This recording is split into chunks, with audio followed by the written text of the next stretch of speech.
Ibu, Bapak Ibu, anak Ibu ya. Oh Bapak yang saya hormati, langsung saja Allah Subhanahu wa Ta'ala di dalam Al-Quran sampun dawuh atau telah bersabda yang bunyinya wa ma arsala rasulahu bil huda wa dinil haq, yang artinya ayat berapa, surat apa saya lupa nih. Kemudian ayatnya itu, dan engkau Muhammad wama arsalnaka, dan engkau Muhammad tidak aku utus kecuali untuk arsala rasulahu bil huda, untuk mencarikan orang-orang atau umat-umatnya itu hidayah. Itu kata Allah, wa dinil haq, dan agama yang benar, tidak agama Islam, dinul haq. Dinul haq artinya itu adalah ai itu artinya atau makna Jawa itu tegasnya agama tauhid.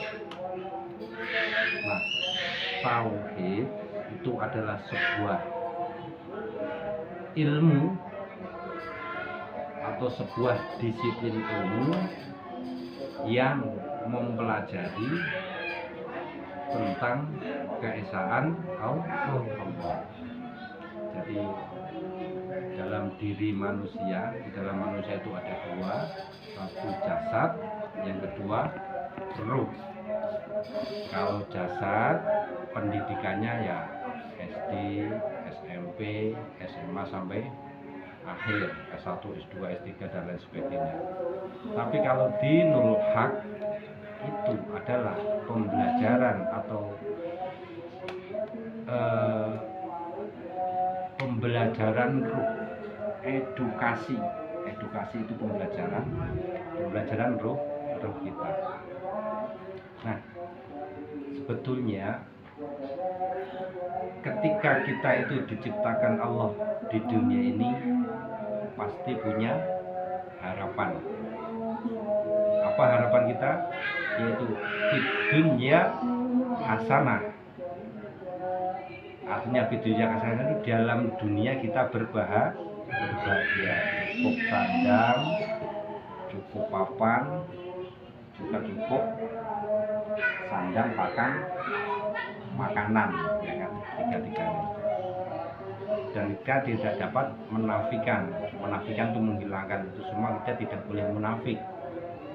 Kita dibelani, diperjuangi kerja dari pagi sampai sore itu gara-gara ingin bahagia di dunia.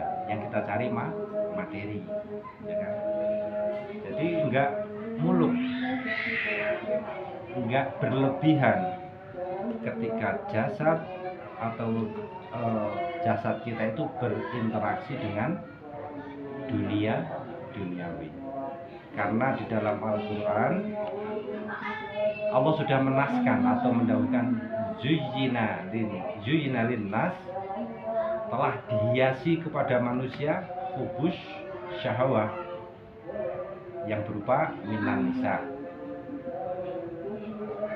di antaranya itu daripada kesenangan keperempuan, minal mukontoroh, dan juga harta, papan, sandang, dan pangan. Itu sudah harus menjadi aksesoris jasad kita. Namun di sisi lain kita juga tidak boleh menafikan atau menghilangkan wa fil akhiratil hasanah. Di dalam akhirat pun kita juga dituntut untuk bahagia. Karena apa? Sesungguhnya kehidupan yang sesungguhnya itu adalah kehidupan akhirat. Karena akhirat itu kehidupan yang sebenarnya hidup. Kalau di dunia ini sementara, mau sampean mengakui mau enggak, contoh banyak yang kemarin bersama kita sekarang sudah tiada. Itu adalah ayat kauniyahnya Allah, ayat Allah atau kekuasaan Allah yang berupa wujud kejadian untuk kita tafakuri, kita berpikir. Maka harus seimbang antara dunia dan akhirat. Kalau untuk ilmu dunianya, panjenengan semua saya yakin sudah mengetahui bagaimana cari uang, bagaimana cari jabatan. Semua itu berhubungan dengan jasad. Tapi yang harus kita pikirkan adalah sesuatu yang berhubungan dengan ruh atau rohanian. Maka di sini di dalam kitab Al-Hikam disebutkan hikmah yang pertama yang kemarin belum sempat kita bahas, yaitu tanda bergantungnya seseorang kepada amal ibadah. Itu judulnya. Saya bacakan dulu makalahnya. Bismillahirrahmanirrahim. Min alamatil i'timadi, setengah saking tanda bergantungnya seseorang alal amali, kepada amal ibadah. Jadi Syekh Ibnu Athaillah ini memberikan sebuah statement, tanda atau alamat. Alamatnya orang yang menggantungkan amal ibadahnya itu orang yang kayak apa? Yaitu nuqsanur rojai, menipisnya harapan, inda wujudil jalali, ketika mendapat kesulitan dari rahmat Allah. Mesti gak paham kan? Jadi intinya itu wong sing bergantung ning nggone amal ibadah. Ibadah itu kan biasanya ya kan, orang itu akan menipiskan ya kan, menipiskan harapan mendapatkan rahmat Allah. Jadi artinya dia itu akan cenderung ngagul-ngagulke itu istilahnya mendewakan. Cara wonge iku ketika sampean iku bisa beli rumah, pasti ning hati sampean karena sampean punya duit. Sampean bisa beli rumah itu ada sebuah aktivitas ibadah yang berbentuk kerja. Nah, biasanya orang yang bergantung kepada pekerjaan, bergantung kepada materi, pasti di dalam hatinya dia beranggapan ketika bisa beli rumah karena punya uang. Allahnya nggak ada. Nah, ini yang harus kita kikis biar kita itu nggak tergantung kepada amal ibadah, baik itu ibadah mahdhah, ibadah yang bersifat fardu, sholat, zakat, puasa dan lain sebagainya, atau ghairu mahdhah, kerja, silaturahim dan lain sebagainya, yang muamalat lah. Kan karena kita itu di dunia itu illa liya'budun, tidak diciptakan kecuali beribadah. Ibadah itu bentuknya macam-macam. Terus bagaimana caranya agar kita itu tidak bergantung kepada amal ibadah, atau tidak bergantung atau tidak bersandar pada materi? Ada caranya. Maka di sini saya bikin perumpamaan. Jadi misalkan ketika kita itu menggantungkan sesuatu kepada makhluk, bersandar kepada makhluk, contoh Mbak Gondrong jual garam, pasti secara syariat yang membikin rezeki, mendapatkan rezeki uang Mbak Gondrong itu pasti garam. Ya wajar, karena apa? Yang terlihat, yang terpikirkan, yang terdengar adalah garam. Apakah salah? Tidak. Karena itulah syariat. atau ibaratnya itu kulit. Yang perlu kita tekankan di sini adalah bagaimana caranya agar keseluruhan komponen faktor A, B, C, dan D itu bisa kita raih tanpa mengesampingkan Allah. Makanya di dalam Al-Quran ini nggak nyindir, nggak menjustis, sampai mau ngakuin mau enggak monggo, tapi ini kenyataannya Allah berfirman di Al-Quran itu udkhuluha bisilmi kafah, masuklah ke dalam Islam itu secara sempurna, jangan setengah-setengah. Ibarat atau analogi orang masak sayur itu ya sampai matang, terus dipanasi sedelok, cabut apinya yang nggak matang mogol gitu. Kesempurnaan Islam itu bisa kita lihat di dawuhnya Allah di Al-Quran. Ada kalanya orang itu muslim, ya kan? Ada kalanya orang itu mukmin, ada kalanya orang itu kafir. Orang yang kafir itu adalah orang yang mengingkari adanya Allah, baik zahir ataupun batin, ya kan? Nah, kita ini termasuk kafir, apa muslim, apa mukmin? Ya panjenengan semua nanti yang tahu. Jadi segala bentuk kesyirikan itu namanya kafir. Contoh, sampean minum, ya kan? Minum teh atau kopi. Di dalam hati sampean semua meyakini bahwa yang manis itu adalah gula, berarti sampean kafir secara khofi, secara halus. Kalau kita mau jujur, sebetulnya yang membuat manis itu adalah Allah. Cuma kita sadar nggak sadar meyakini bahwa yang manis itu adalah gula. Makanya di pertemuan awal kemarin, untuk menjalankan sholat daim, pertama yang harus kita lakukan adalah mengaitkan, menghubungkan segala sesuatu baik yang terjadi di dalam diri kita atau di luar diri kita dengan Allah.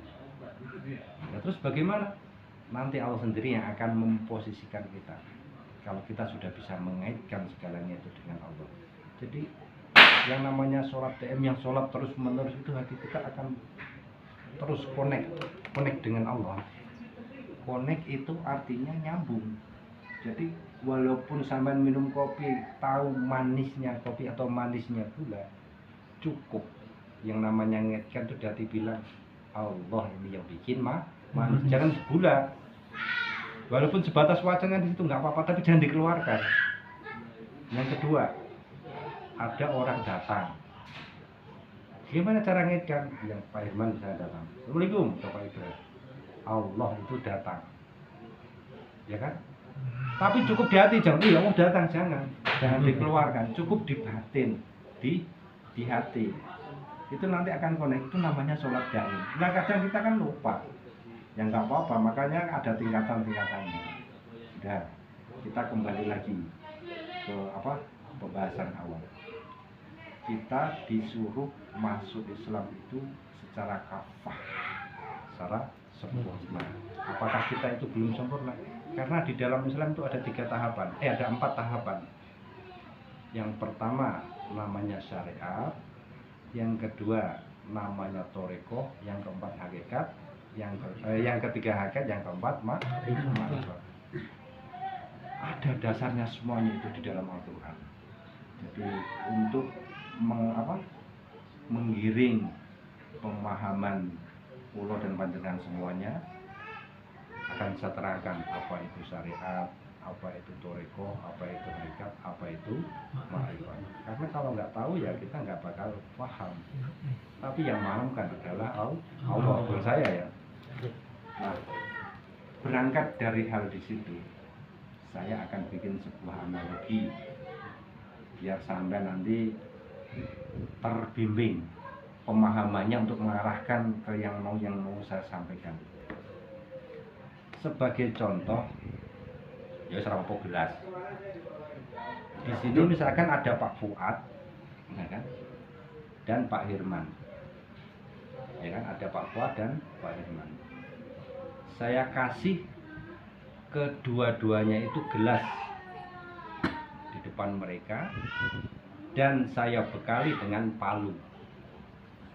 Perintah selanjutnya Pak Hirman, Pak Fuad, tolong pecahkan gelas yang berada di depan sampean.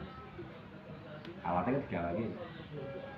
Kalau tidak dipecah, sampean akan saya potong kakinya atau kepalanya, tak potong sama. Otomatis Pak Fuad sama Pak Hirman punya keyakinan, punya keinginan daripada dipotong kaki saya, mending gelas saya pecah. Terus dikasih aba-aba 1, 2, 3 biar punya Pak Hirman pecah, punya Pak Fuad tidak pecah. Pertanyaannya sekarang ke Mbah Gondrong, kenapa punya Pak Fuad tidak pecah? Padahal alatnya sama, yang dipecah juga sama. Kalau dia nggak pecah, dipotong kakinya. Pertanyaannya, kenapa punya Pak Fuad gelasnya nggak pecah? Akan jawab betul Mbah Gondrong. Palunya sama besi. Oh, palu karet yo pecah juga. Tak jawab nih, Mbah. Ayo. Itu jawabannya real sebetulnya. Karena Allah nggak menghendaki. Bukan di situ masalahnya. Kita kan ini analogi. Makanya nanti jawabannya mudah. Saya larikan dulu. Pak Nantri sholat maghrib, ya kan? Mbah Gondrong sholat maghrib. Pak Nantri bisa usul ke Allah, sampai tidak bisa. Masalahnya apa? Pak Nantri bisa melihat Allah, sampai tidak. Ini hanya analog sama kayak gelas tadi. Masalahnya karena Pak Nantri melihat, sampean buta, nggak bisa melihat Allah, ya nggak? Pak Hirman gampang mecah gelas karena matanya melihat. Pak Fuad nggak bisa mecah karena buta. Nggak bisa ya raiso karena matanya buta. Sama. Ketika kita beribadah, kenapa kita tidak menemukan eksistensi atau kehadiran Allah, likok kepada Allah? Karena hati kita buta. Ya kan? Jadi Allah jangan dilihat pakai mata zahir, mata batin atau hati. Jadi kenikmatan yang sesungguhnya itu adalah melihat Allah. Apakah bisa? Ya bisa aja kalau Allah menghendaki, itu baru. Nah, berawal dari analogi yang saya sampaikan tadi, maka masuklah ke dalam Islam itu secara sempurna. Yang pertama yang harus kita pahami, Islam itu ada